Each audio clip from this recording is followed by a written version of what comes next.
ఉప ముఖ్యమంత్రి పవన్ కళ్యాణ్పై మాజీ ముఖ్యమంత్రి జగన్మోహన్ రెడ్డి చేసిన వ్యాఖ్యలను రాష్ట్రం మొత్తం ఖండిస్తుందని, భవిష్యత్తులో ఇటువంటి వ్యాఖ్యలు చేస్తే ప్రజలు ఇప్పుడు ఇచ్చిన 11 సీట్లు కూడా ఇవ్వరు అని గుర్తుపెట్టుకోవాలని నెల్లూరు నగర జనసేన అధ్యక్షులు దుగ్గిశెట్టి సుజయబాబు మండిపడ్డారు. ఇకనైనా వాస్తవాలు తెలుసుకుని మాట్లాడాలన్నారు. ఈ కార్యక్రమంలో ఆలియా, అజయ్, నగరానికి చెందిన వార్డు అధ్యక్షులు, జన సైనికులు పాల్గొన్నారు.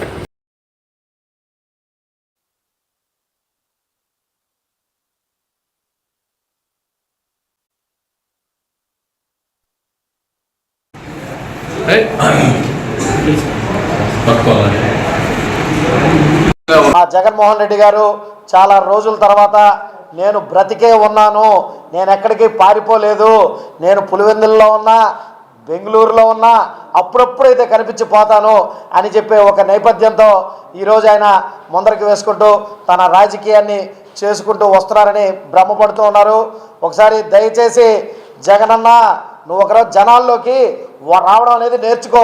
ఎప్పుడో 6 సంవత్సరాల క్రితం నీకు ఏ రోజైతే ప్రజలు 151 సీట్లు ఇచ్చి నిన్ను ముఖ్యమంత్రిగా నిలబెట్టారో ఆ రోజు నుంచి ప్రజల్ని విస్మరించడంలో నీ అంత చేతనైనట్టు ఇంకా ఏ ముఖ్యమంత్రికి కానీ ఏ నాయకుడికి కానీ చేతనైన పరిస్థితి అయితే ఈరోజు ఈ ఆంధ్ర రాష్ట్రంలోనే కాదు, భారతదేశ చరిత్రలో కూడా ఎవరూ చేయలేదు. ఎందుకంటే 151 స్థానాల నుంచి మధ్యలో 5 ఎగిరిపోయి కేవలం 11 స్థానాలకి పరిమితమైన చరిత్ర ఈ రాష్ట్రంలో ఎవరిదైనా ఉందంటే అది ఒక శ్రీయుతులు శ్రీ జగన్మోహన్ రెడ్డి గారిదే. అదేవిధంగా జగన్మోహన్ రెడ్డి గారి పరిపాలన గురించి మనం తీసుకున్నట్లయితే నాకు ఒకటే అనిపిస్తుంటుంది.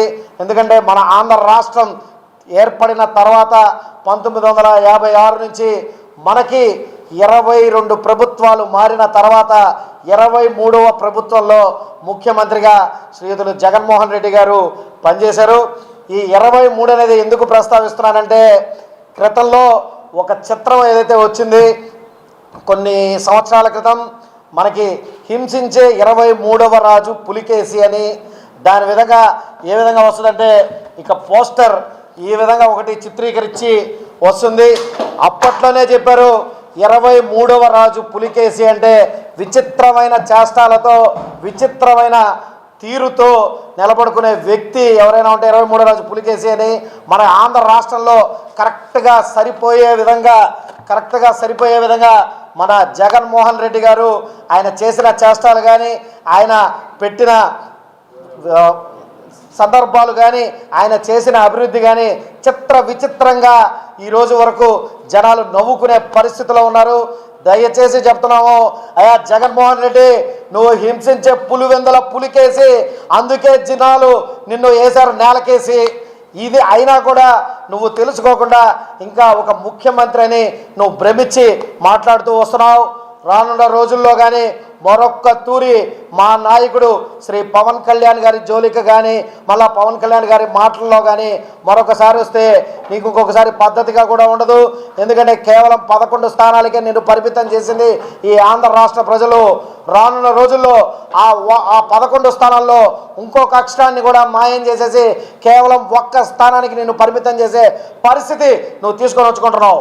ఎందుకంటే నువ్వు ఎంత ఓవర్ కాన్ఫిడెంట్గా ఉన్నావంటే కరెక్ట్గా ఎలక్షన్స్కి ఒక 3 రోజుల ముందర 4 రోజుల ముందర ఒక ప్రముఖ ఛానల్లో ఇంటర్వ్యూ ఇస్తా, వై నాట్ 175 అని చెప్పి మాట్లాడిన ప్రబుద్ధుడు నువ్వు. ఈరోజు వై నాట్ 175లో అన్నీ ఎగిరిపోయినాయి. పట్టుమని 10 సీట్లు గెలుచుకునేదానికి సోపాలు పడి ఈరోజు ముక్కి మూలిగి నీ ఉనికి చాటుకున్నానని నువ్వు ఆలోచించావు.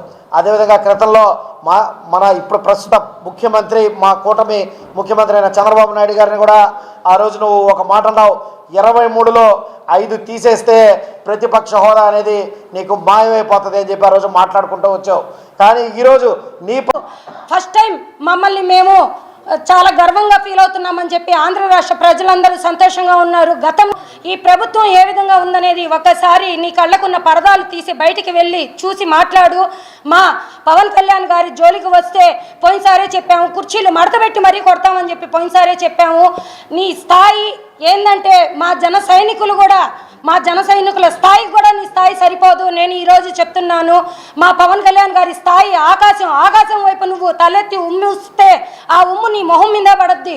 నువ్వు ఈరోజు అదేవిధంగా నువ్వు మా పవన్ కళ్యాణ్ గారి గురించి మాట్లాడుతుంటే మా జన సైనికులు ఎవరు చూస్తూ ఊరుకోరు. మళ్ళీ చెప్తున్నాము, ముందు నీ చెల్లిని మీ అమ్మని ఏ విధంగా వీధుల పాలు చేసావో ముందు అది పోయి నువ్వు సరిచూసుకో. ముందు నీ మరెన్నో వీడియోల కోసం మా ఛానల్ ని సబ్స్క్రైబ్ చేసుకుని పక్కనే ఉన్న బెల్ ఐకాన్ ని క్లిక్ చేసి యాక్టివేట్ చేసుకోండి.